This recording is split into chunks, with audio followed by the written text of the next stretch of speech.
tardes, bienvenidos a Una Mirada al Autismo. Les saluda a Jessica Bedoya, miembro de la Fundación Sendero Azul, transmitiendo desde Guayaquil, Ecuador, por el canal RBP TV Digital. El tema de hoy es derechos laborales para las personas con autismo y sus familias. Les recordamos que este programa llega a ustedes gracias a la Fundación El Baúl de Pinocho de Ecuador. Este programa está siendo transmitido en vivo por www.youtube.com/RBP TV y también por Expo Diversity, y está siendo retransmitido en el portal de noticias www.discapacidadaldia.com de la Fundación Afaniak Vinaroz de España.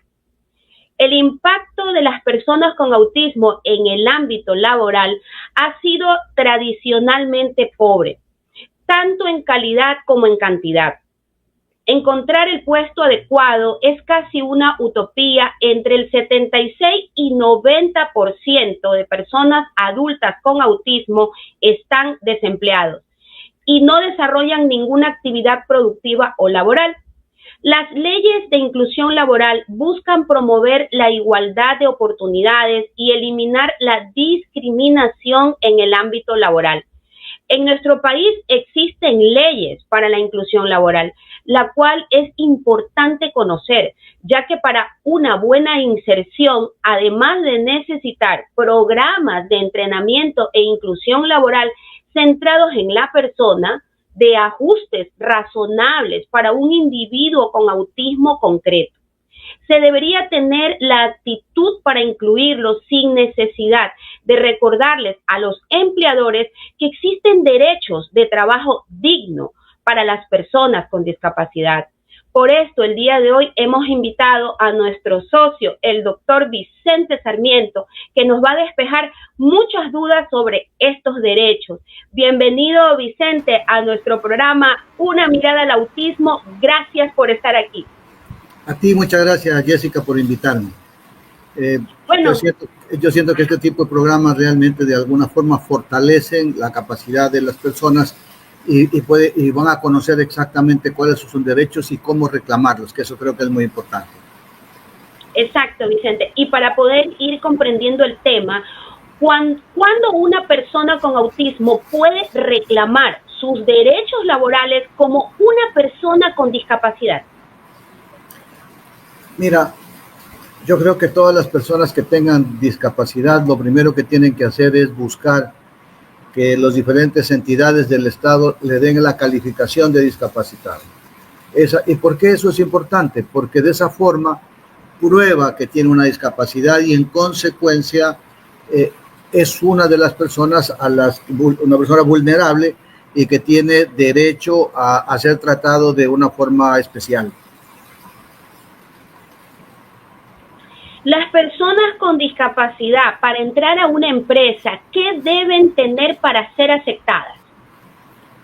Lo primero, como te decía anteriormente, lo primero que tienen que hacer es hacerse calificar por el CONADIS. En este caso ahora es el Ministerio de Salud el que tiene que calificarnos para poder ingresar. Y esto creo que es bien importante que se conozca, ¿no? Porque las empresas que pasan de 100 personas tienen la obligación de tener un 4% mínimo de trabajadores con discapacidad. Entonces, si tengo 100, debo tener 4, tengo 200, debo tener 8. Y la falta de cumplimiento de estas obligaciones por parte del Ministerio del Trabajo los conduce a ser multados, entre otras cosas.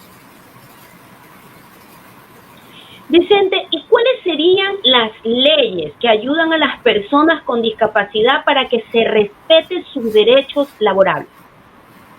Yo creo que la principal ley es la Ley Orgánica de Discapacidades. Y te digo la principal porque si bien es cierto que hay el Código del Trabajo que también aporta, pero la Ley Orgánica de Discapacidad es una ley especial que está por encima del Código del Trabajo. Si existiera en algún momento alguna fricción entre las dos leyes, definitivamente la Ley Orgánica de Discapacidades sería la que prima. Ventajosamente no he encontrado ningún tipo de fricción entre la una y la otra ley. Pero en el supuesto de que existiera, es la Ley Orgánica de Discapacidades la que debería primar. En consecuencia, yo te diría que tenemos dos leyes. Adicionalmente a la Constitución de la República, tenemos la Ley Orgánica de Discapacidades y el Código del Trabajo. Y obviamente el reglamento de la Ley Orgánica de Discapacidades, ¿no? Desde las redes, Lorena Enrique nos dice, excelente tema. Retomando las preguntas, ¿cuál es el porcentaje que la ley exige a las empresas que deben de tener las personas con discapacidad? Mira, si tú revisas el artículo 47 de la Ley Orgánica de Discapacidades, te dice expresamente que debería cada empresa que pase de 100 trabajadores debe tener el 4% mínimo de trabajadores con discapacidad. Entonces te decía, si es que son 100 debería tener 4 trabajadores, si son 200 debería tener 8 y así sucesivamente. ¿Y quién verifica que se cumplan los porcentajes de personas con discapacidad en las empresas? Hay dos organizaciones. La una es el Ministerio del Trabajo y la segunda es el Consejo Nacional de Discapacidades, que son los que tienen que velar que se cumplan estas disposiciones. El Ministerio del Trabajo, cuando verifica que no se ha cumplido esta disposición de tener 4% mínimo, no es un 4% máximo, un 4% mínimo, pueden tener el 10, el 15, el 20, no hay ningún problema en relación al porcentaje sobre el 4%, pero el mínimo es 4%. Deberían multarlos. Y el Consejo Nacional de Discapacidades también es un organismo que debe estar velando porque se cumplan este asunto. Si tú me preguntas a mí si eso se cumple, en realidad no lo sé. No he podido seguir estadísticas, por lo menos para verificar cuántas personas o cuántas compañías han sido multadas por ese incumplimiento. Entiendo que hoy día eso debería ser muy simple, porque cada vez que una empresa contrata a una persona con discapacidad, inmediatamente debería reportarlo al Ministerio del Trabajo y a su vez al CONADIS. Entonces, podrían ellos ir llevando sin ningún problema hacer un seguimiento del cumplimiento de esa disposición. Porque, ¿qué sucede, por ejemplo, cuando una persona discapacitada por cualquier razón deja el trabajo? Entonces, en este seguimiento que hace el Ministerio del Trabajo, ¿verdad?, ellos deberían darse cuenta inmediatamente que ya no son 4, sino son 3, y obligarla a la compañía para que cumpla con la ley. Es decir, que no sea, sino que vuelvan a ser 4 nuevamente. Eso no sé si se está cumpliendo. Yo creo que eso sí debería ser también una de las, yo diría, no responsabilidades, pero sí preocupaciones, creo que es el término correcto, de las diferentes instituciones, de los organismos, de los ONGs que se encargan de personas discapacitadas, de revisar que eso se cumpla, de ir al Ministerio del Trabajo, hacer una revisión de cuántas compañías existen que sobrepasan las 100 personas y revisar exactamente si hay incumplimiento de esa norma, si se está cumpliendo o no. Porque la verdad que los empleadores tienen terror a las multas, porque esta multa debería ser consecuente, no se cumple y no se cumple, inclusive cerrar ese local mientras no se cumpla con la disposición emitida por la ley. ¿La persona con discapacidad puede tener permisos especiales para sus tratamientos y terapias? Pero, por supuesto, el artículo 49 de la Ley de Discapacidades en esto es muy, muy puntual, y sí me gustaría darle una lectura por la importancia que tiene esta disposición. Y esto te comento, Jessica, porque varias veces me han llamado para preguntarme si pueden salir antes para ir a hacer algún tratamiento con sus hijos, con sus papás, etc. Entonces, dice el artículo 49, la o los empleadores podrán deducir el 100%, el 150%, estamos hablando de los permisos, me decías, ¿no? Sí. Un minutito, por favor. El artículo 52 es: las personas con discapacidad tendrán derecho a gozar de permiso para tratamiento y rehabilitación de acuerdo a la prescripción médica debidamente certificada, tanto en el sector público como en el sector privado, de conformidad con la ley, además de permisos emergentes inherentes a la condición de la persona con discapacidad. El permiso por maternidad se ampliará por 3 meses adicionales en el caso del nacimiento de niñas o niñas con discapacidad o congénitos graves. se prohíbe disminuir la remuneración de la o del trabajador con discapacidad por cualquier circunstancia relativa a su condición. Las y los servidores públicos y las y los empleados privados contratados en jornadas de 8 horas diarias que tuvieran bajo su responsabilidad a personas con discapacidad severa, debidamente certificada, tendrán derecho a 2 horas diarias para su cuidado previo informe a la Unidad de Recursos Humanos sobre Administración de Talento Humano. Entonces, como puedes ver, definitivamente sí, existe, la ley le permite a las personas tener permisos especiales para terapias, cuando tengan un niño o cuando haya nacido un niño con alguna discapacidad, tienen adicionalmente 3 meses de permiso, etcétera.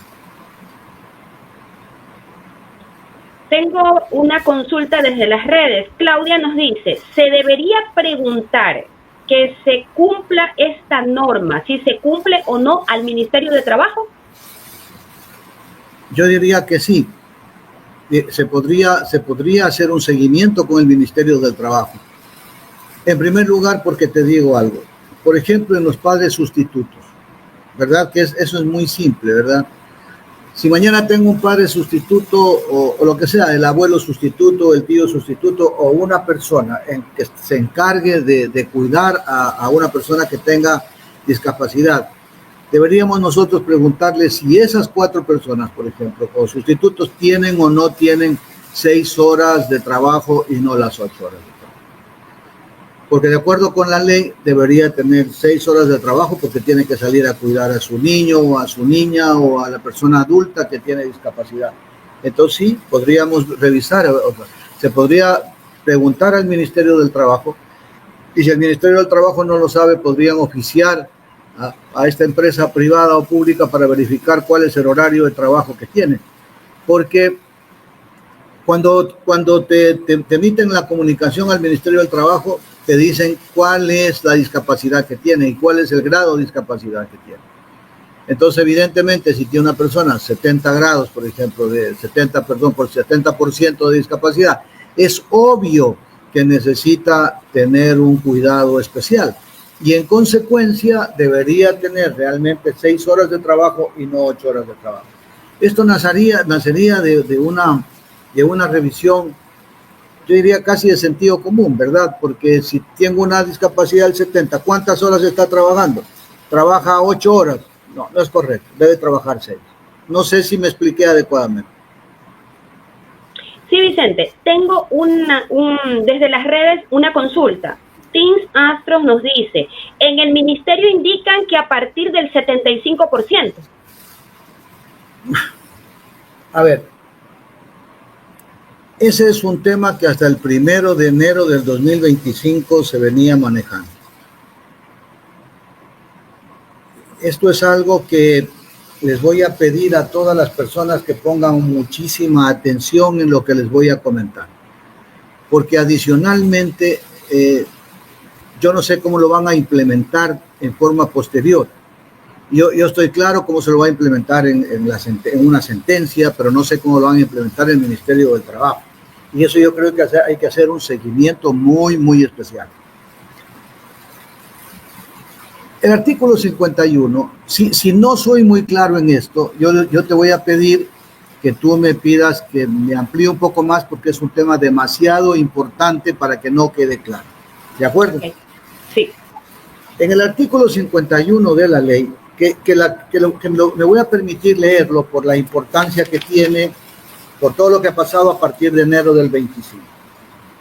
Hablamos sobre la estabilidad laboral y dice, las personas con discapacidad, deficiencia o condición discapacitante gozarán de estabilidad especial en el trabajo.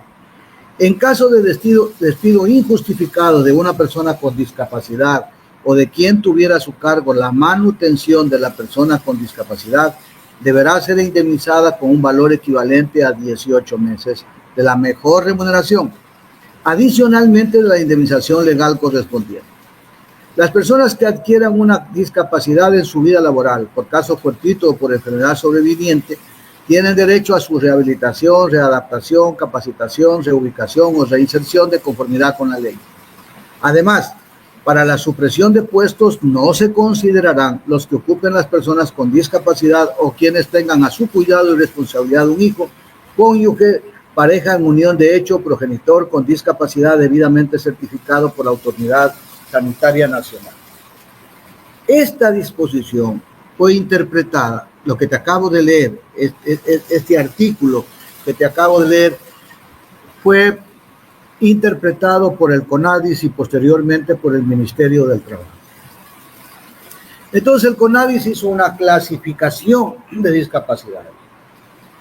Y la señorita o señora que me acaba de hacer una pregunta, entiendo que se va por esa clasificación que hizo el CONADIS, ¿verdad? Y entonces el Ministerio del Trabajo, en forma posterior, tomando como referencia a esa resolución del CONADIS, hizo una nueva resolución en la que decía que para poder tener derecho a las indemnizaciones contempladas en el artículo 51, tenía necesariamente que tener un 75% de discapacidad. Yo siempre me pregunté, pero ¿qué es un 75%? Y esto es una pregunta, porque en mi vida profesional, yo alguna vez estuve intentando que un juez sentenciara o dictaminara o resolviera que la mamá de un cliente mío se la declarara incapaz. Entonces resulta que fueron las personas a revisarla en su casa. Ella no tenía el carnet de discapacidad.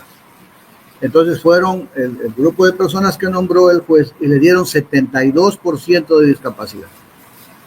Pero la señora no habla, la señora no se para, la señora no mueve absolutamente, ni la mano, no mueve nada. Esta es una señora que tú la sientas y ahí se va a morir. O sea, si la dejas sola se muere sin ningún problema. Es una persona casi como un vegetal, ¿ok? Y le dieron 72%.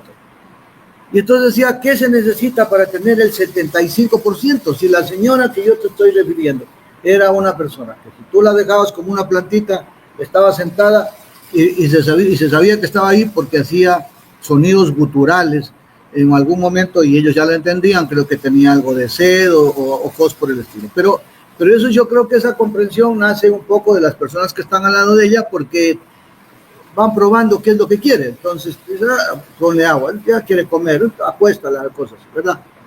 Entonces, ¿cuándo debe ser el 75%? ¿Qué debe tener una persona para que se tenga el 75% si la persona que yo te acabo de comentar le pusieron el 72%? Bien. Esto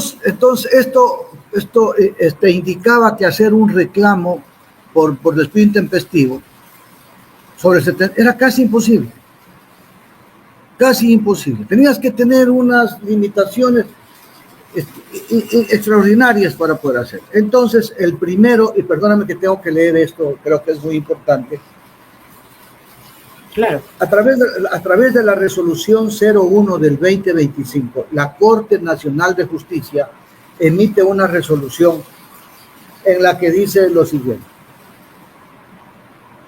Esto es importante y si no me explico también quiero que me pregunten porque de repente estoy pensando que me estoy hablando con abogados y los términos de repente son un poco técnicos. Claro. Esta es una resolución muy importante porque nace del Pleno de la Corte Nacional de Justicia. Es un fallo de triple reiteración. Significa que varias salas laborales de la Corte comenzaron a resolver lo mismo. Entonces en algún momento dijeron, a ver un momento, nos sentamos y hoy día hacemos una resolución que sea vinculante y obligatoria. ¿Qué significa vinculante? Que todos los jueces de todo el país tienen que resolver como dice esta resolución. Eso lo vincula, o sea, quiere decir, señores, todos ustedes, todos los que están debajo nuestro, que son Corte Superior y Corte Cantonal, tienen que cumplir lo que nosotros estamos resolviendo en este momento. Y es obligatoria porque no queda a su libre albedrío. No es que dicen, vinculante, sí, me parece bonita, pero yo pienso de una forma diferente y voy a resolver. No, es vinculante y obligatoria. Vinculante porque todos quedan vinculados y obligatoria porque no pueden resolver de otra forma. Solo pueden resolver de la forma que lo dice la Corte Nacional de Justicia. Por esto estos fallos son tan importantes. Cuando dice es un fallo de triple reiteración, es vinculante y obligatorio. No sé si expliqué adecuadamente lo que era vinculante y obligatorio. Si es que hubiera alguna pregunta en relación a eso, yo estoy a la orden. No, dice, esto es de varias hojas, así que me voy a permitir leer la parte correspondiente. Resuelve, artículo 1, declarar como precedente jurisprudencial obligatorio el siguiente punto de derecho. Para la procedencia de la indemnización prevista en el artículo 51 de la Ley Orgánica de Discapacidades, no se requiere la notificación al empleador sobre la condición de discapacidad ni la calificación como trabajador sustituto según el artículo 48 de la Ley Orgánica de Discapacidades, pues son requisitos no contemplados en la norma. Únicamente deben concurrir dos requisitos: la existencia de un despido intempestivo y que las personas desvinculadas tengan una discapacidad o se encuentren a cargo de una persona con discapacidad. Artículo 2. Esta resolución tendrá efectos generales y obligatorios, inclusive para la propia Corte Nacional de Justicia, sin perjuicio del cambio de criterio jurisprudencial en la forma y modos determinados por el segundo inciso del... Fíjate tú que inclusive la Corte Nacional de Justicia, aquellos que acaban de emitir esta resolución, no pueden sacar una resolución contraria a él. ¿Qué significa esto? Porque los abogados la entendemos cuando la leemos, pero desafortunadamente los que no son abogados de repente no entienden. Entonces, ¿qué te exigían anteriormente cuando tú presentabas? Voy a hacerlo a través de ejemplos para ver si yo puedo comentarles adecuadamente lo que esto significa. Bien. Te despedían de tu trabajo porque ya, por ejemplo, tu niño tiene el 30% de discapacidad y no pueden sacarte. Así es lo que pasaba anteriormente, ¿verdad? Pero resulta que el niño ya dejó de ser niño y ahora es joven, es adulto, y entonces dice, sácalo, porque no quiero tener problemas con la persona que está ahora de sustituta de esta persona con discapacidad, o de la persona que tiene bajo su responsabilidad, porque el mismo decreto 280, me parece que es, del Ministerio del Trabajo, decía que tanto las personas sustitutas como las personas que tienen bajo su responsabilidad a una persona discapacitada son sustitutos directos. A todos los puso en un solo saco. Ya no había esa diferenciación que tiene el Código Orgánico de Discapacidades, en donde uno son los sustitutos y otra es la persona que tiene a su cargo a una persona discapacitada. Y entonces dicen los sustitutos, puede ser el papá, la mamá, los tíos, el abuelo, etcétera, etcétera. Pero de repente yo soy una persona de muy buen corazón y encuentro a una persona con discapacidad y yo me hago cargo de esa persona con discapacidad, ¿verdad? Entonces está bajo mi responsabilidad mantenerla, está bajo responsabilidad la custodia, y esa custodia tiene pues la manutención, temas, gastos médicos, etcétera, etcétera. Entonces antes los metieron a todos. El código lo tenía un poco dividido. Para dar facilidad, lo tenía dividido el Código Orgánico, es para que digas, a ver, no es papá, no es familia, pero si hay una persona que se quiere hacer cargo, tampoco la dejes sin esa posibilidad. O sea, no la apartes de la responsabilidad y no la apartes también de la protección.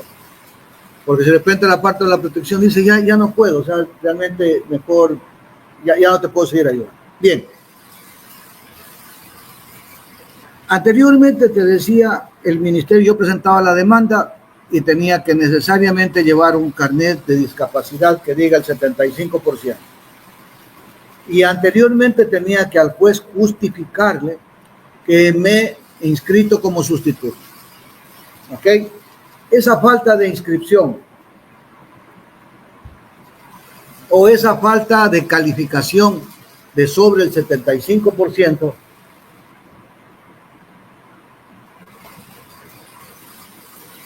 por leer lo que decía abajo, me fue la idea, pero bien, decía que esa falta de cumplimiento del decreto de que no soy calificado como sustituto, o esa falta de que no tengo el 75%,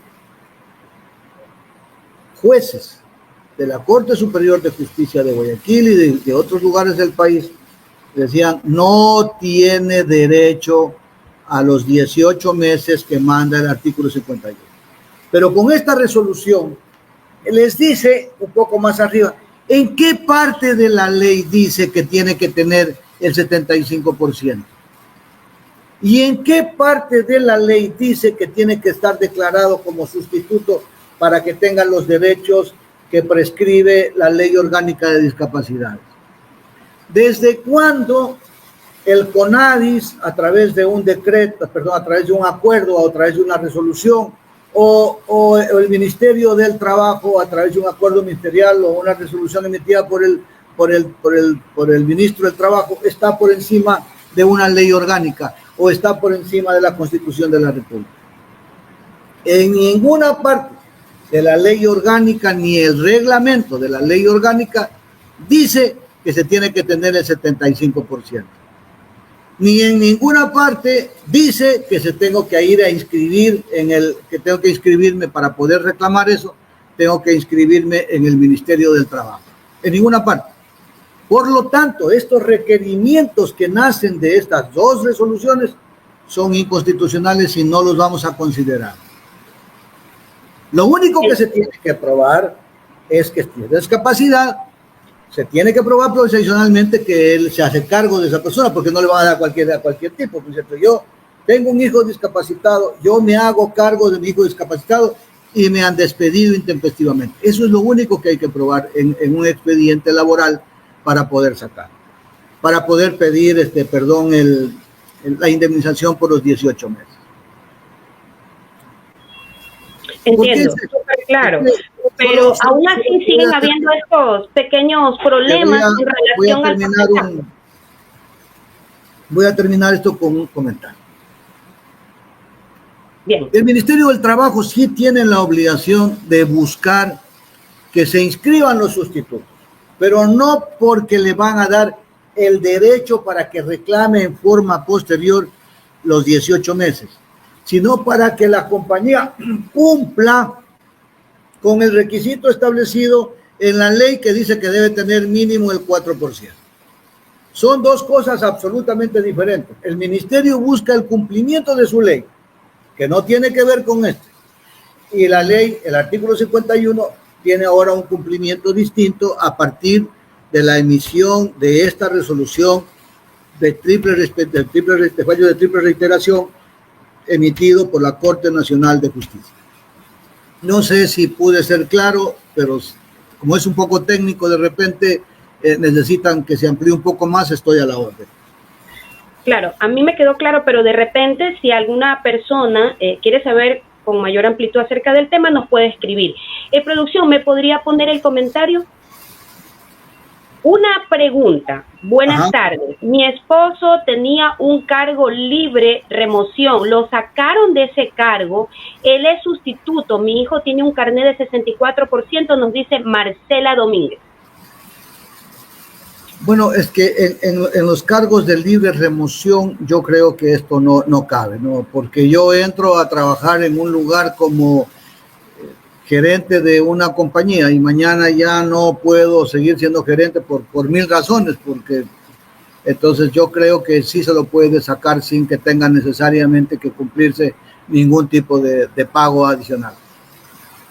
Porque es una cosa, los cargos de libre remoción no son cargos que sean protegidos por el Código Laboral. Ya son, más bien están verificados, están cubiertos por el Código Civil. Por eso es que no se puede utilizar estas dos disposiciones legales. Ok, también tenemos desde las redes, Tim Armstrong nos dice, yo soy sustituto. Mi hija tiene 14 años, autismo, 66%. Y yo estuve preguntando porque soy viuda y me encargo sola del cuidado de ella. Fui a preguntar si me podía acoger al horario reducido, pero me dijeron que no, porque era a partir del 75% que podía acceder a ese beneficio. Eso es una cosa que venía sucediendo hasta antes de enero del 25.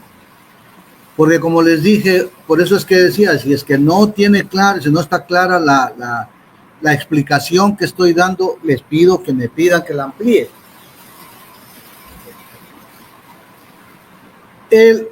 La ley es como una pirámide, ¿ok?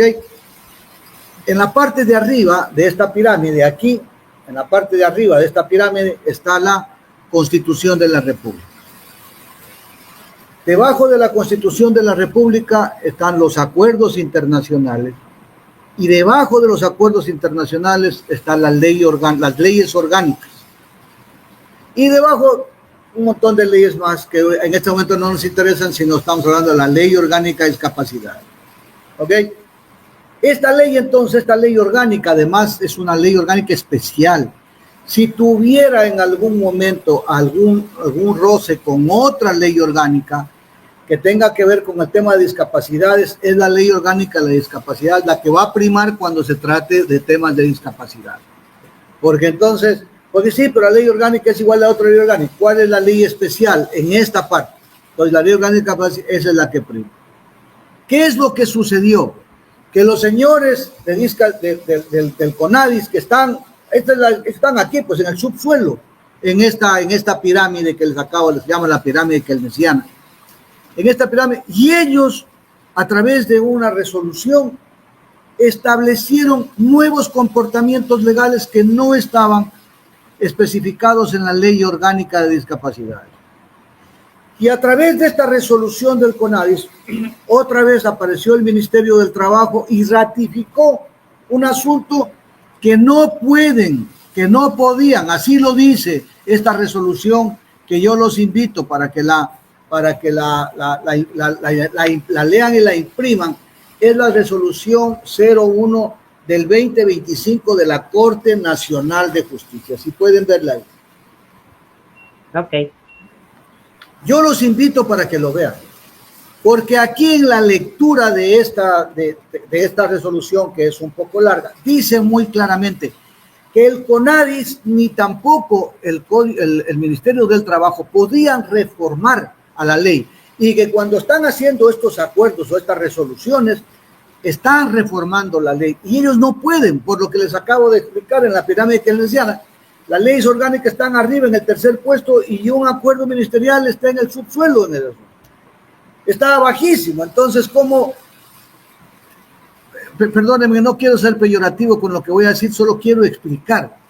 El gerente general da una resolución y el guardia no puede cambiar lo que dice el gerente general. No sé si me explico de esa forma. Entonces, exactamente lo mismo. Aquí está el gerente general que acaba de decir la Ley Orgánica de Discapacidades, que dice qué es lo que debe pasar, y de repente llegó el guardia y dijo, no me gusta lo que dice la ley. Esto debe interpretarse de esta forma. Entonces vino la Corte Nacional de Justicia y dijo, a estos señores, a estos guardias, son unos abusivos al querer interpretar, y no solo interpretar, sino cambiar la ley. En consecuencia, eso es incorrecto y no procede. Entonces hoy día, por eso es que cuando te decía hace un momento, esto es un tema un poco complicado, porque van a tener que quedar esos acuerdos sin ninguna vigencia, sin ningún vigor. ¿Qué es lo que va a hacer el Ministerio del Trabajo en función de esta resolución, que ya debería haber tomado decisiones, porque esto es en enero, ya estamos en marzo? ¿Qué es lo que van a hacer? Las fundaciones, ¿qué es lo que van a hacer? Deberían estar sentadas en este momento diciendo, queremos que entre en vigencia esta resolución, porque la máxima autoridad legal, que es la Corte Nacional de Justicia, es la que ha determinado que lo que hicieron los señores del CONADIS y lo que hicieron los señores del Ministerio del Trabajo es ilegal, es incorrecto, es inconstitucional. Por lo tanto, señores, en primer lugar, dejen sin efecto esos acuerdos. Usted no puede ponernos un porcentaje que no esté establecido en la ley. Y ahí vamos a tener cuál es la interpretación. ¿Qué discapacidad es la que determina o no que se pueda ir? 2 horas, porque resulta que tengo un hijo que tiene una discapacidad del 30%, pero es funcional. Y está bien, entonces tengo que salir 2 horas antes o no tengo que salir 2 horas antes. O estoy simplemente aprovechando de esa coyuntura para no trabajar 2 horas más. ¿Verdad? Entonces, claro. Yo creo que vale la pena sentarse a revisar este asunto y también, por supuesto, revisado, tener reuniones con el ministro del Trabajo, tener reuniones con los directores regionales del trabajo, si no se puede con el ministro, para comenzar a buscar acuerdos en el tema, que se cumpla con la ley, que se deje sin efecto esa resolución. El 66% yo creo que es suficiente para que ella pueda pedir en este momento, con esta resolución que les acabo de comentar, para tener las 2 horas que necesita para salir a su casa. No sé si me expliqué adecuadamente, mi querida Jessica. Sí, Vicente. Tenemos más consultas. Blanca Ramos nos dice, buenas tardes, mi esposo en abril pierde la calidad de sustituto por motivo que cumple 2 años, ya no tendría que renovar con esto de la Corte Suprema o si todos los papeles los entregó a la empresa. Tiene 31% de discapacidad de autismo. Dice la resolución que en ninguna parte, la resolución que les acabo de comentar, mírenla, por favor, ahí está, no sé si la están leyendo ahí, sáquenla, revísenla, pero en realidad no debería, según esta resolución, no debería ninguna autoridad establecer ningún tipo de porcentaje. El porcentaje anterior es paso de los 18 años, hasta los 18 años el 30%. Paso de los 18 años un día, ese 30% se convierte en 75% si quiero seguir hacer valiendo ese tema de sustituto. Por eso es que les decía, yo no sé cómo van a actuar ahora. Según esta disposición, no necesito nada. Pasado el 30%, declarado incapaz por el Ministerio de Salud y se acabó. Eso es lo que dice esta resolución. Vicente, me preguntan por interno si tienes de casualidad ese enlace de ese documento para de repente subirlo a las redes. Busca resolución 01-2025 Corte Nacional de Justicia y te va a aparecer. Y se puede descargar. Ya, listo. Sí, sin ningún problema. Tenemos más comentarios desde las redes. Claudia nos dice, y para los permisos tampoco se necesita el 75%. No, pues, es que hoy día por eso todo se trastocó. Ya no se necesita porque ellos están diciendo, señores, el 30% es lo que manda la ley. Ahora, yo creo que los permisos, para que después yo no le pueda sacar un visto bueno, porque también puede sacar un visto bueno. Resulta que mi hijo es una persona que está bastante bien, sí tiene problemas, pero no es que necesite ir a ver 2 horas antes. Y saco permisos y voy y demuestro que definitivamente esas 2 horas no son para cuidarlo a mi hijo. Son 2 horas para hacer cualquier otra cosa menos para mi hijo, y entonces eso puede ser motivo también de un visto bueno. ¿Me explico? Entonces hay que tener cuidado con lo que se pide. Yo he sido abogado de empresas y entonces yo diría, está sacando permiso. ¿Y quién es la señora para ver si va a la casa? Pues entonces resulta que la tengo filmada a las 4:30 de la tarde tomando café en el Sudan Coffee, en el Mall del Sol o en alguna parte, y así la tengo filmada después el día lunes, el martes, el miércoles, el jueves. El otro día no va a su casa, sino va a hacer cualquier cosa menos preocuparse por su hijo. Entonces, ¿qué pasa? Está mintiéndole al empleador para lograr acceder a un permiso que no necesita. Eso es falta de moral. Y esa falta de moral permite también que uno pueda seguir un visto bueno. Así que sí, creo que hoy en este momento el 31% podría pedir que suceda eso, pero yo creo que, por eso te decía hace un ratito, yo creo que hay que sentarse y determinar la necesidad real de que tenga las 2 horas o no. Porque la discapacidad no es para fomentar la vaguería, la discapacidad es, estos permisos son para fomentar la unión familiar, que su mamá esté más preocupada de su hijo o su papá más preocupado de su hijo, etcétera, etcétera, ¿no?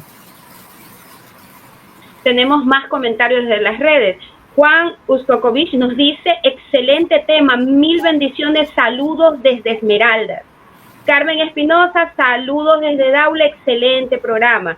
Alexandra Proaño, saludos, excelente explicación. Claudia nos dice, pero si tiene que renovar su permiso de sustituto.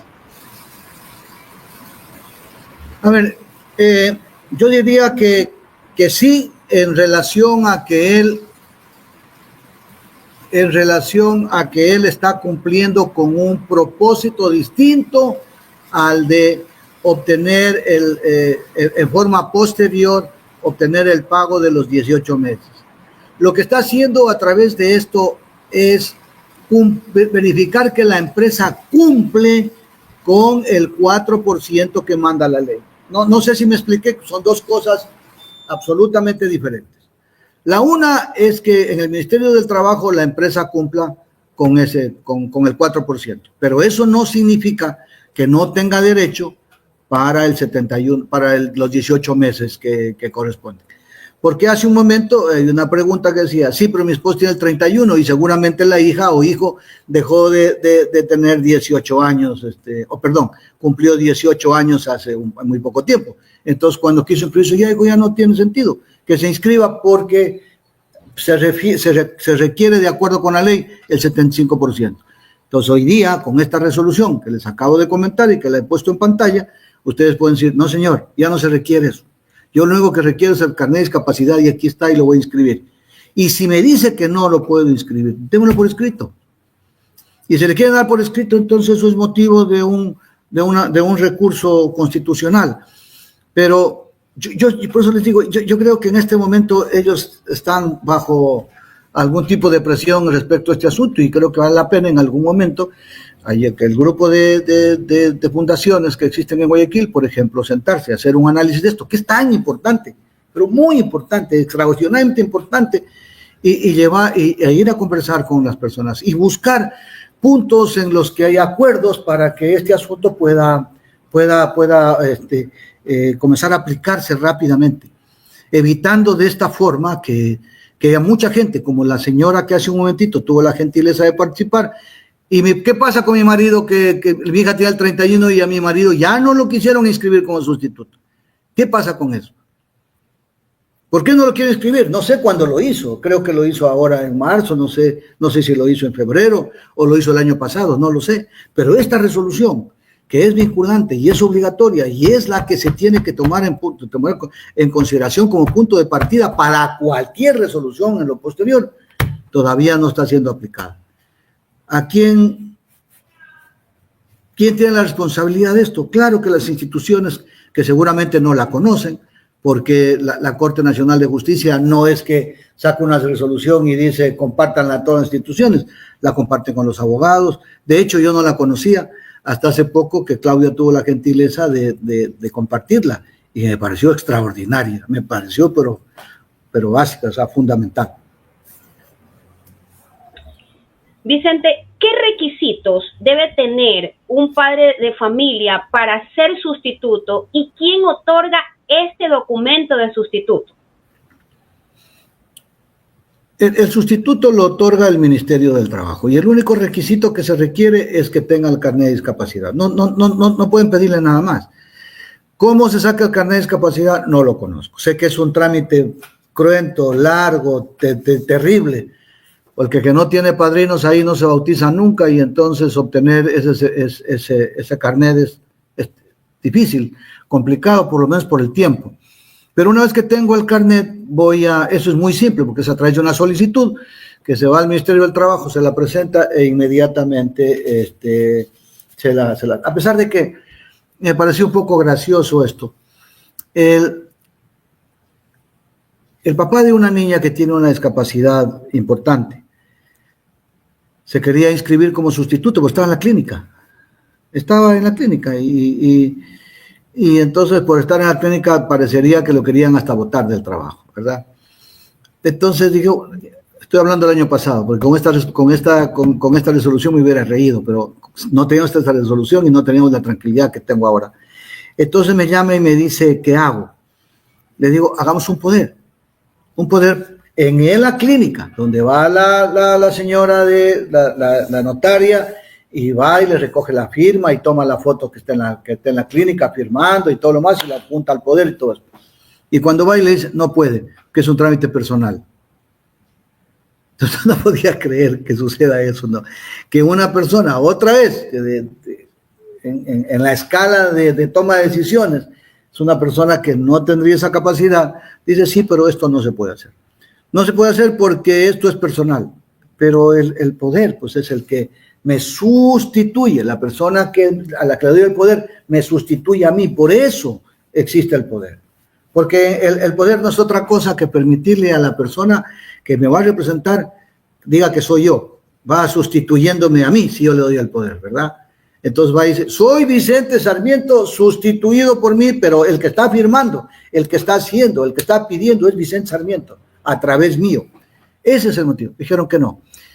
Bueno, tuvimos un problema por ahí, pero estas son las cosas que pasan y por eso es que es tan importante que en algún momento tuviéramos una reunión para discutir esos asuntos y luego ir como institución, como un grupo de instituciones privadas y decir, señores, esto, ¿qué va a pasar? ¿Cómo lo vamos a implementar? Y si no lo implementan, entonces ir ante la justicia y pedir ante acciones de protección que este asunto se implemente. Porque no puede ser posible que se está vulnerando los derechos de cientos o de miles de personas cuando todavía se sigue acatando disposiciones que nacen de una ley que la Corte Nacional de Justicia ha dicho que no le corresponde hacerlo, que es inconstitucional en definitiva, que es ilegal. Vicente, la estabilidad laboral de una persona con discapacidad es diferente a una persona regular. Claro, absolutamente, porque la estabilidad laboral de una persona con discapacidad nace de la Ley Orgánica de Discapacidad. Mientras tanto que, en mi caso, si yo tuviera un trabajo, entonces el Código del Trabajo es el que regula la relación que yo tengo con mi empleador.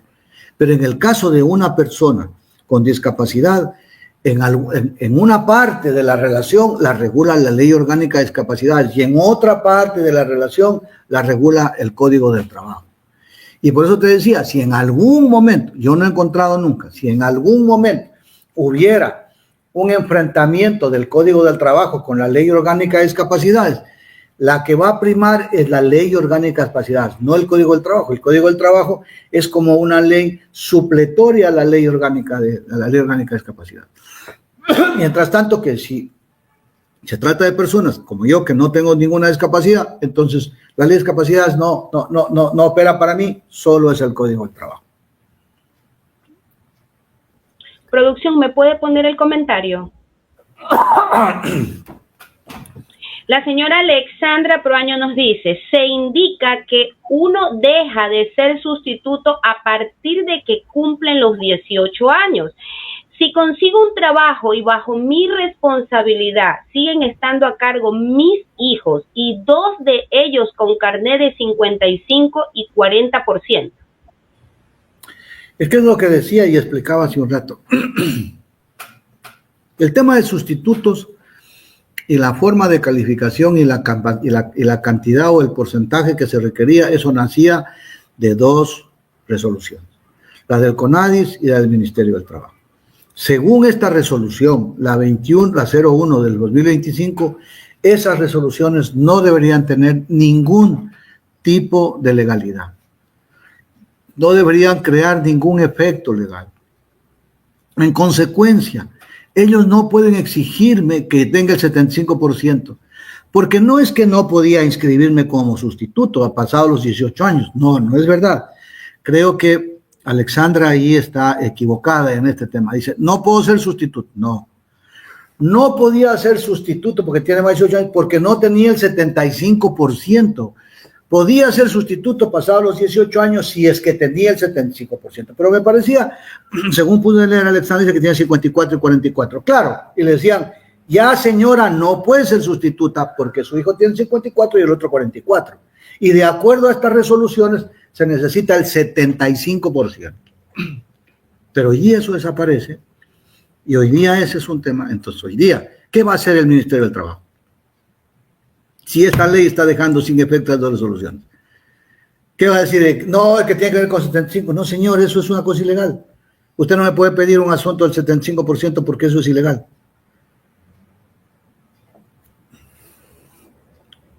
Alexandra nos dice, entonces en un trabajo puedo pedir permiso para alguna emergencia de mis hijos. Pero claro, y para una emergencia de sus hijos, sino porque es discapacitado, porque tenga discapacidad.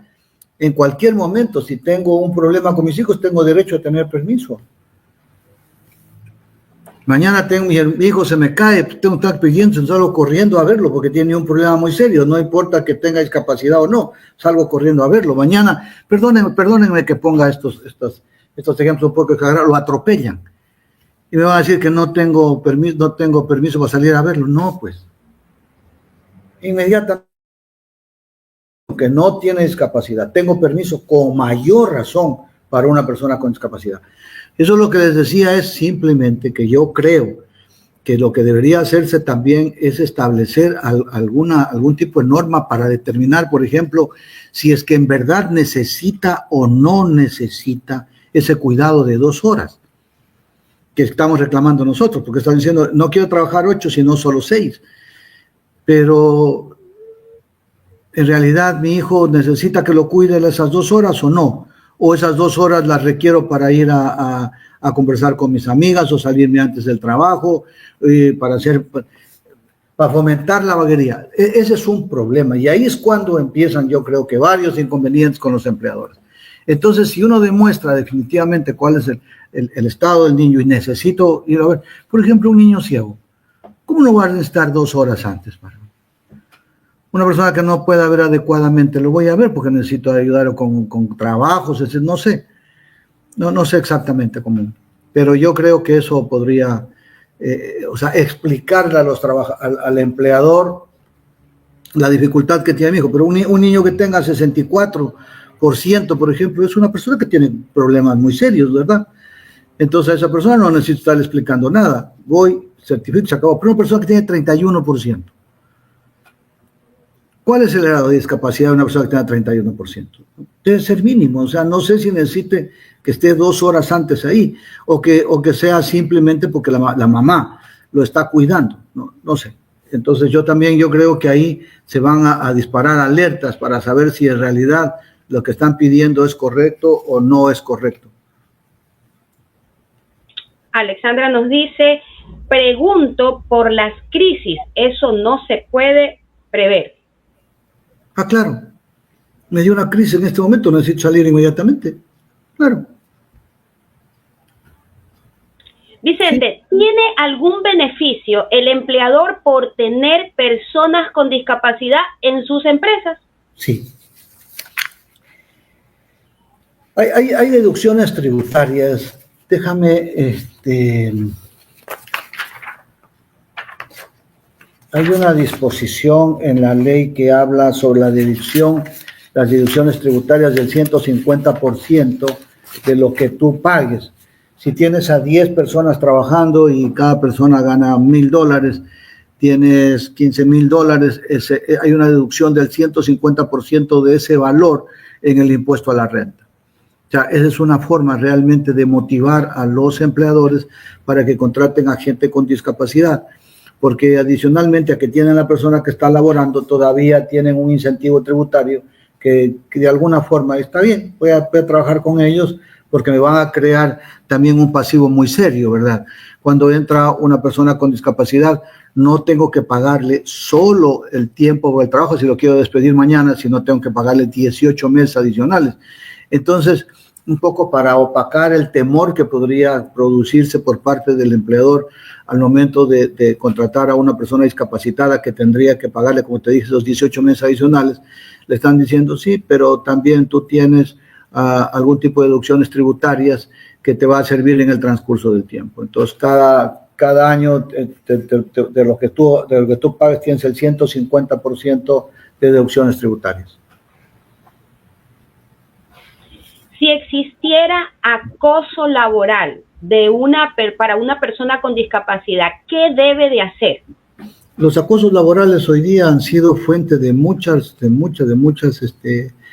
estudios, de muchas investigaciones, porque los acosos laborales son de diferente tipo, ¿verdad?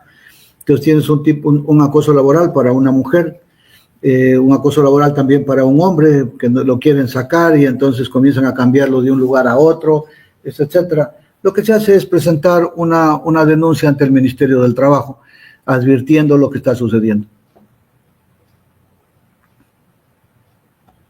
Tenemos, producción, póngame el comentario. La señora Blanca Ramos nos dice, es que en el Ministerio de Salud, al momento de validar, no tiene personal calificado. Mi hijo no habla, no hace nada por él mismo y solo me dieron el 31%. Depende totalmente de mí. Por eso no puedo trabajar y solo trabaja mi esposo. Esto es muy común, Vicente, esto de los porcentajes menores, cuando en realidad, a simple vista, la discapacidad se nota mayor. Pero no entendí la pregunta, que yo no sé si es un comentario o es una pregunta, porque lo vi como un comentario. Sí, es como un comentario. Ajá. Ya, también hay uno desde Facebook, me dice producción. Marixa Martínez nos dice, también habría que diferenciar la vaguería, como dice el abogado, del cuidado al cuidador primario, como en este caso son en su mayoría las mamás. Sin esas 2 horas, una la ocupa en cuidarse, no veo dónde está el problema. Sí veo que es un comentario igualmente, no veo una pregunta. Exacto. Vicente, ¿qué es la estabilidad reforzada? A ver, esto es interesante también. La estabilidad está en el Código del Trabajo, ¿verdad? No lo puedo sacar a ninguna persona, y si lo saco a una persona sin que tenga algún motivo para sacarlo, entonces tengo que pagarle una indemnización. Eso dice el Código del Trabajo, ¿verdad? Entonces, mañana yo trabajo 10 años, gano $1,000 y un día se levantó el jefe de mal genio y entonces simplemente me paga, te vas. Y entonces tiene que pagarme $10,000 porque me paga un año por cada año trabajado más el desahucio, que serían como 4,000. Entonces me ponen $14,000 y me voy. Y me voy a dejar. Se acabó. Ese es en términos normales. Pero cuando se crea la Ley Orgánica de Discapacidades, lo que dijo, hay que reforzar, hay que buscar que las personas que tengan discapacidad no puedan ser votadas como cualquier persona, no puedan ser despedidas como cualquier persona, sino que hay que reforzar su estabilidad, hay que proteger su estabilidad, hay que darle mayor ímpetu a que trabajen. Entonces, ¿cómo lo hacemos? La persona cuando se quiere ir, creo que entonces dijeron, para que no lo puedan sacar, entonces démosle una indemnización mayor. Entonces, los mismos 10 años que te pude hace un ratito, en el mismo ejemplo, yo gano $1,000 mensuales, trabajo 10 años, si me votan con $14,000. Pero si tengo una discapacidad, a esos $14,000 le tienes que poner $18,000 más. Porque son 18 meses de indemnización adicional. En realidad eso es reforzar. No tiene otro significado, sino buscar que las indemnizaciones o las penalizaciones que se cubran, que se paguen a una persona por sacarla de su trabajo indebidamente, entonces paga 18 meses, más las indemnizaciones que le corresponden adicionalmente. ¿Ok? Entonces se llama estabilidad reforzada. Quiere decir, protegerlo más de lo que normalmente lo protege el Código del Trabajo. Refuerza esa protección. Producción, póngame el último comentario. Things Astro nos dice, en el caso de la estabilidad, ¿aplica lo mismo para los sustitutos?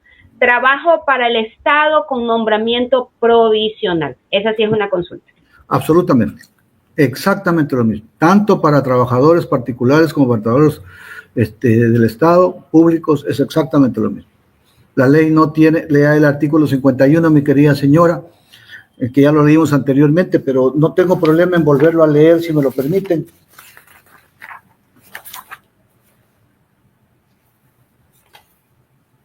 Las personas con discapacidad, dice, creo que esto nos va a dejar claro la pregunta que nos acaba de hacer la señora.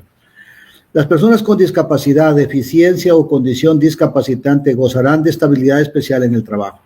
En el caso de despido injustificado de una persona con discapacidad o de quien tuviera a su cargo la manutención de la persona con discapacidad, deberá ser indemnizada con valor equivalente a 18 meses de la mejor remuneración, adicionalmente de la indemnización legal correspondiente. Las personas que adquieran una discapacidad en su vida laboral por caso fortuito o por enfermedad sobreviniente tienen derecho a su rehabilitación, readaptación, capacitación, reubicación o reinserción de conformidad con la ley. Además, para la supresión de puestos, no se considerarán los que ocupen las personas con discapacidad o quienes tengan a su cuidado y responsabilidad un hijo, cónyuge, pareja en unión de hecho o progenitor con discapacidad debidamente certificado por la Autoridad Sanitaria Nacional. No puede sacar. No, la ley lo impide.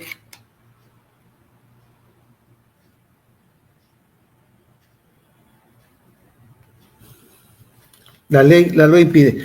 Sigamos, ya voy a buscar la parte en donde se habla que inclusive cuando se tienen los contratos ocasionales, como parece que tiene la señora, en el caso de que la quieran sacar, existen resoluciones de la Corte Constitucional que también son vinculantes y también obligatorias, en la que impiden que se saque a una persona que tenga bajo su cuidado a una persona con discapacidad. A ver, yo quiero que entiendan esto muy claramente. ¿Qué significa ser sustituto? Porque creo que cuando comprendemos este tema de lo que significa ser sustituto, yo creo que nos va a permitir un poco comprender exactamente cuál es el ámbito de protección que nace de la ley. Mi hijo tiene discapacidad y entonces a mí me aceptan dentro de ese 4%, ¿verdad? Ese 4% que manda la ley, me aceptan para que pueda trabajar como que les estuvieran dando el trabajo a mi hijo que es discapacitado. Y entonces yo me inscribo como sustituto, que significa me inscribo por mi hijo. Yo lo sustituyo a mi hijo. Mi hijo es discapacitado y todas las responsabilidades y todas la protección que nace de la ley también me llega a mí, porque yo soy mi hijo. Sustituir es eso, soy el sustituto, lo sustituyo a mi hijo. Por eso se llama sustituto, porque lo sustituyo a mi hijo, lo sustituyo a la persona que está discapacitada.